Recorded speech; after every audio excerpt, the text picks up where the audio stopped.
আসসালামু আলাইকুম, আশা করি সবাই ভালো আছেন। তো আজকে আমি দেখাবো ফেসবুকের গোপন কিছু সেটিং, যে সেটিংগুলো আপনার জানা থাকলে পরবর্তীতে যখন আপনি ফেসবুক ব্যবহার করবেন তখন আপনার ফেসবুক ব্যবহারের ক্ষেত্রে অনেক সুবিধা পাবেন এবং এই সেটিংগুলো প্রত্যেকটা কিন্তু জরুরি। তো ফেসবুকের প্রথম সেটিংটা রয়েছে মার্কেট প্লেস। আমরা সাধারণত যখন কোনো পণ্য ক্রয় বিক্রয় করি সেক্ষেত্রে আমরা বিক্রয়.com দ্বারাজ ফলো করি। তো ফেসবুকেরই এমন একটা সেটিং আছে যার মাধ্যমে আপনি খুব সহজে পণ্য ক্রয় বিক্রয় করতে পারবেন চাইলে। তো সেক্ষেত্রে সরাসরি আপনি ফেসবুকে চলে যাবেন, পাশে যে তিনটা দাগ আছে এটার উপরে ক্লিক দিবেন, তারপর একটু নিচে আসবেন, এখানে দেখুন লেখা আছে মার্কেট প্লেস। এখানে আপনি সকল পুরাতন প্রোডাক্টগুলো এখানে পাবেন। আর উপরে আছে দেখুন সেল, আপনি যদি কোনো প্রোডাক্ট সেল করতে চান তাহলে এখানে আপনি চাইলে বিজ্ঞাপন দিতে পারবেন ফ্রি একদম। এবং এখানে ক্যাটাগরি, আপনি যদি কোনো প্রোডাক্ট খুঁজতে চান তাহলে সেক্ষেত্রে প্রথমে আপনি লোকেশনটা বাছাই করে নেবেন, আপনি কোন লোকেশনের প্রোডাক্ট খুঁজতে চাচ্ছেন। যেমন আমি বরিশালের দিলাম এবং এখানে ফিল্টার করে কি প্রোডাক্ট খুঁজতে চাচ্ছি, যেমন মোবাইল ফোন, আমি এখানে মোবাইল ফোন দিলাম। বরিশালের যত মোবাইল ফোনের বিজ্ঞাপন সব কিন্তু এসে গেছে। এখানে কিন্তু নতুন পুরাতন সকল প্রোডাক্ট ক্রয় বিক্রয় হয়, আপনি চাইলে পুরাতন প্রোডাক্ট বিক্রয় করতে পারবেন এবং ক্রয় করতে পারবেন। তো দ্বিতীয় নম্বরে রয়েছে শিডিউল। আমরা সাধারণত যখন ফেসবুক ব্যবহার করি তখন দিনে কত ঘন্টা ফেসবুক ব্যবহার করি সেটা আমরা টাইম মেপে কখনোই করতে পারি না। আপনি চাইলে ফেসবুকের টাইম সিলেক্ট করে রাখতে পারবেন যে আপনি কত ঘন্টা ফেসবুক ব্যবহার করতে চাচ্ছেন দিনে। তো এটা ফেসবুকের কিন্তু গুরুত্বপূর্ণ সেটিং, এটা কিন্তু আপনাকে ফেসবুক আসক্ত থেকে বাঁচাবে। তো কিভাবে আপনি শিডিউল দিতে পারবেন ফেসবুকে, সেক্ষেত্রে একইভাবে এই তিনটা যে দাগ আছে এটার উপরে ক্লিক দিবেন, তারপর একটু নিচে আসবেন, নিচে আসার পর এই যে সেটিংটা আছে সেটার উপরে ক্লিক দিবেন। এখানে দেখুন লেখা আছে ইউর টাইম অন ফেসবুক, এখানে আছে ম্যানেজ ইউর টাইম। তো আমরা এটার উপরে ক্লিক দেব। ক্লিক দেওয়ার পর এখানে দেখুন অনেকভাবে আপনি শিডিউল তৈরি করতে পারবেন। যদি অ্যাড শিডিউল দেন আপনি কীবার কত ঘন্টা ব্যবহার করবেন সেটাও সিলেকশন করতে পারবেন। এছাড়া একটু নিচে আসলে দেখুন আছে ডেইলি টাইম রিমেম্বার। তো এটাকে আপনি যদি টিক দিয়ে দেন, তারপর এখানে আপনি চাইলে ধরুন আমি 6 ঘন্টা ব্যবহার করব ফেসবুক, সেট রিমেম্বার। তো এখন আমি যখন দৈনিক 6 ঘন্টার বেশি ফেসবুক ব্যবহার করব তখন কিন্তু অটোমেটিক ফেসবুক থেকে নোটিফিকেশন দেবে যে আমি 6 ঘন্টার বেশি ফেসবুক ব্যবহার করতেছি, আমি যেন আর ব্যবহার না করি, আমাকে বারবার ওয়ার্নিং দেবে ফেসবুক।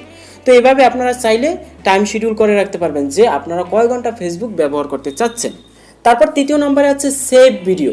সাধারণত আমরা বিভিন্ন কাজে যখন থাকি তখন হঠাৎ করে একটা ভিডিও এসে গেছে এবং ইম্পর্টেন্ট একটা পোস্ট এসে গেছে যেগুলো আমাদের পড়তে ইচ্ছা হয় কিন্তু টাইমের অভাবে আমরা পড়তে পারি না।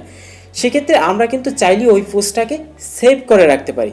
ধরুন আমি এখানে একটা ভিডিও আমি দেখতেছি, এই ভিডিওটা আমার এখন দেখার টাইম নেই, আমি পরবর্তীতে আমি দেখব। সেক্ষেত্রে এখানে যে তিনটা বাটন আছে এখানে আমরা ক্লিক দিয়ে দেব, তারপর এখানে দেখুন লেখা আছে সেভ ভিডিও। যখন আমরা সেভ ভিডিওর উপর দেবো আমাদের ভিডিওটা কিন্তু সেভ হয়ে যাবে। তারপর দেখুন এখানে যে তিনটা দাগ অপশন আছে আমরা এখানে ক্লিক দেবো। তো ক্লিক দেওয়ার পর এখানে দেখুন লেখা আছে সেভ।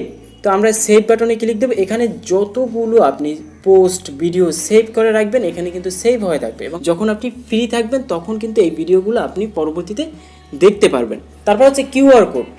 সাধারণত আমরা অনেক সময় দেখা যায় আমাদের ফ্রেন্ডদের খুঁজে পাই না, তো সেক্ষেত্রে ফেসবুকের অন্যতম বিষয় হচ্ছে কিউআর কোড। আপনি চাইলে কিউআর কোড স্ক্যানের মাধ্যমে কিন্তু আপনার ফ্রেন্ডদের খুঁজে পেতে পারেন। আপনার নাম লিখে সার্চ দিতে হবে না এবং নাম্বার লিখে সার্চ দিতে হবে না। সেক্ষেত্রে আপনি চাইলে আপনার একটা কিউআর কোড তৈরি করতে পারবেন। সেক্ষেত্রে এখানে যে সার্চ অপশনটা আছে এখানে আপনি সার্চে যাবেন, তারপর লিখবেন কিউআর কোড। তো লেখার পরই দেখুন সাথে সাথে এখানে দেখুন প্রথম যে কিউআর কোডটা এসে গেছে এটার উপরে আমরা ক্লিক দেব। এখানে কিন্তু আমাদের ফার্স্টে ক্যামেরা দেখাচ্ছে, তারপরে দেখাচ্ছে মাই কিউআর কোড। তো মাই কিউআর কোড যখন দিব এখানে কিন্তু আমার যে প্রোফাইলটা আছে সেটার কিউআর কোডটা এখানে আছে। এখানে চাইলে আপনি আপনার এই কিউআর কোডটা সেভ করে রাখতে পারবেন।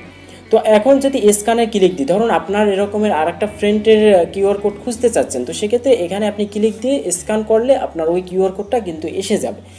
আর এছাড়াও আপনি এখানে গ্যালারিতে গিয়ে একদম সরাসরি যদি কোনো কিউআর কোড মেসেঞ্জারে কেউ পাঠায় আপনি সেভ করে রাখবেন এবং গ্যালারিতে গিয়ে সরাসরি কিউআর কোডটি আপনি সিলেকশন করে দিবেন, সরাসরি ফেসবুকে এসে যাবে এবং যার কিউআর কোডটি আপনি সিলেকশন করছেন তার কিন্তু প্রোফাইলে সরাসরি এসে যাবে।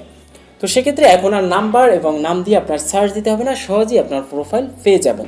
তারপর হচ্ছে ফ্রেন্ড। আমরা সাধারণত যখন ফ্রেন্ড তৈরি করি তখন কিন্তু অনেকেই কিন্তু আমাদের ফ্রেন্ড রিকোয়েস্ট অ্যাকসেপ্ট করে না, তারা খুব ভাব নেয় যে ওর ফ্রেন্ড রিকোয়েস্ট অ্যাকসেপ্ট করবো না এবং ফলোয়ারে ফেলে রাখে। তো কিভাবে বুঝবেন আপনাকে কে ফলোয়ারে ফেলে রাখছে, সেক্ষেত্রে আপনি এই ফ্রেন্ড অপশনে ক্লিক দিবেন। তো ক্লিক দেওয়ার পর এখানে তো আপনাকে যারা ফ্রেন্ড রিকোয়েস্ট পাঠাইছে তাদেরকে দেখতে পারবেন। তারপর এখানে আছে দেখুন সি অল, এটার উপরে আপনি ক্লিক দিবেন। তারপর এখানে দেখুন 3টা দাগ, এই অপশনে ক্লিক দিবেন। তারপর এখানে ভিউ সেন্ড রিকোয়েস্ট, এটার উপরে ক্লিক দিবেন। এখানে আপনাকে যারা যারা ফ্রেন্ড রিকোয়েস্ট পাঠাইছে তাদের এখানে দেখতে পারবেন। আপনি চাইলে এখান থেকে ক্যান্সেল করে দিতে পারবেন। তো এই সেটিংগুলো যদি কাজে লাগান তাহলে কিন্তু আপনার ফেসবুক ব্যবহারে আরও সুবিধা হবে। আশা করি বুঝতে পারছেন আজকের ভিডিওটা। তো আজকের ভিডিওটা যদি ভালো লেগে থাকে তাহলে একটা কমেন্ট করবেন এবং লাইক করতে ভুলবেন না। আর বুঝতে সমস্যা হলে অবশ্যই কমেন্ট করবেন। তো ভালো থাকবেন, সুস্থ থাকবেন, দেখা হবে পরবর্তী কোনো ভিডিওতে। ততক্ষণ আল্লাহ হাফেজ।